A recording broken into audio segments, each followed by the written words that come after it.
अगर जैन धर्म के अंदर बच्चे शराब पीने लगे, जैन धर्म के अंदर बच्चे मांस खाने लगे, जैन धर्म के अंदर बच्चे रात में व्यभिचार करने लगे पार्टियों में, तो ऐसे जैन धर्म के बच्चों को तो हम बाद में कुछ कहेंगे, उनके माता पिताओं को पहले हम कहेंगे। ये माता पिता कलंकित हो रहे हैं। एक तो बच्चे पैदा करने का आपको कोई पहले से भाव नहीं था और हो गया तो आपने उस तरह के नरक में डाल दिया। ये संस्कार आपको देने की एक जिम्मेदारी आपके अंदर आनी चाहिए। समाज अगर इस तरह से इस जो ये कल्चर चल रहा है, मॉडर्न कल्चर, इसको अगर गलत स्वीकार नहीं करेगा और इसमें लिप्त होता चला जाएगा तो ये समाज धीरे धीरे मिट जाएगा। आप तीर्थंकरों की जो आइडेंटिटी बनी हुई है खो देंगे। इसलिए मैं जोर से बोल रहा हूं, मुझे चिंता नहीं आपके बुरे लगने की, ये अधिकार है मुझे बोलने का, इसलिए बोल रहा हूं। तीर्थंकरों का ज्ञान अगर आप अपने बच्चों को नहीं दे सकते, तीर्थंकरों ने क्या किया उनके जीवन की शिक्षाओं से अगर आप अपने बच्चों को नहीं जोड़ सकते और उन्हें जीवन पर्यंत के लिए संकल्प नहीं दिला सकते कि नहीं, हम कभी ये नहीं कहेंगे कि शराब पीना अच्छा है, उस बच्चे की हिम्मत कैसे हो जाए कि वह ये कहने लग जाए कि भाई तू तो कौन से जमाने का है? ये हिम्मत कैसे हो जाए बच्चे की? आज जैन बच्चों के साथ में दूसरा जैन बच्चा बैठता है और वह दूसरा जैन बच्चा इसलिए उससे कह रहा है तू तो कुछ करता ही नहीं। कॉलेज की दहलीज पे क्या पहुंचे, चल पार्टी में, चल क्लबों में, चल रात में एंजॉय करने में। और कोई अगर बच्चा संस्कारित होकर के मना करता है तो वह दूसरा उसको इतना प्रेरित करता है, इतना टॉर्चर करता है कि या तो वो वही काम करने लग जाता है या फिर वह बिल्कुल उससे हट जाता है और अपने आप को एक अकेला पाता है। यह कल्चर क्यों पैदा हो रहा है? क्या आप लोगों के लिए शराब पीना अच्छा लग रहा है? खुल के बता दो। मांस खाना अच्छा लग रहा हो तो खुल के बता दो। नॉनवेज करना आपको होटलों में अच्छा लग रहा हो तो खुल के बता दो।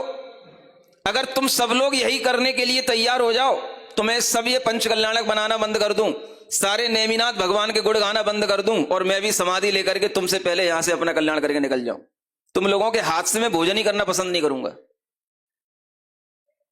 बोलो, बोल नहीं रहा, क्या हो गया?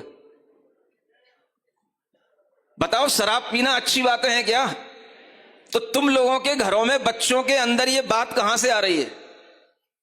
उन बच्चों को कॉलेज में पढ़ाना बंद कर दो, स्कूल में पढ़ाना बंद कर दो, साले अशिक्षित पढ़े रहे, कोई दिक्कत नहीं है, लेकिन वह कभी ऐसे दुर्गुणी ना बने।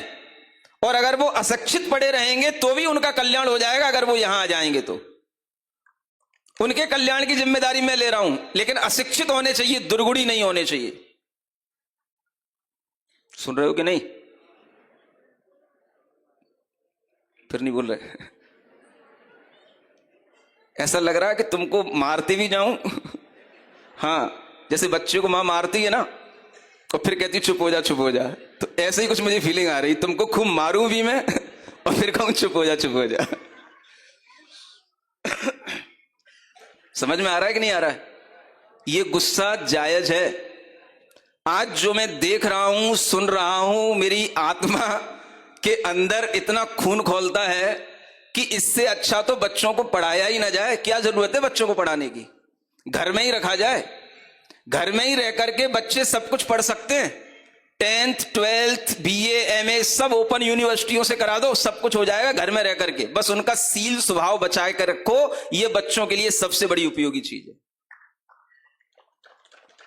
और सील स्वभाव बचाने के लिए ये मोबाइल उनके हाथ में देना बंद करो, मोबाइल की कल्चर से उनको बचाओ, नहीं तो वे 30-40 वर्ष तक पहुंचते पहुंचते डिप्रेशन के शिकार होंगे, फ्रस्ट्रेशन के शिकार होंगे और वे कुछ नहीं करेंगे तो सुसाइड करेंगे या फिर तुम्ही को मारेंगे। और ये सब हो रहा है दुनिया के अंदर। हंस रहे हो? कुछ समझ नहीं आ रहा? क्या समझ आ रहा है बोलो? कितने लोग तैयार हो पा रहे हैं? कितने लोग अपने मन को तैयार करेंगे कि हम बच्चों को कॉलेज में प्रवेश कराने से पहले उनके हाथ में मोबाइल नहीं देंगे और कॉलेज में भी बच्चा प्रवेश कर जाएगा तो मोबाइल भी उसे उस तरह का देंगे जिसमें केवल बस क्या हो, बातचीत की बात हो और उसकी दूसरी बात ना हो। कोई तत्पर है कि नहीं इस काम के लिए? किसी के अंदर मनोभाव है? उठाओ उठाओ हाथ उठाओ, देखें कौन बच्चे के लिए तैयार है, कौन अपने लिए संकल्प करने को तैयार है।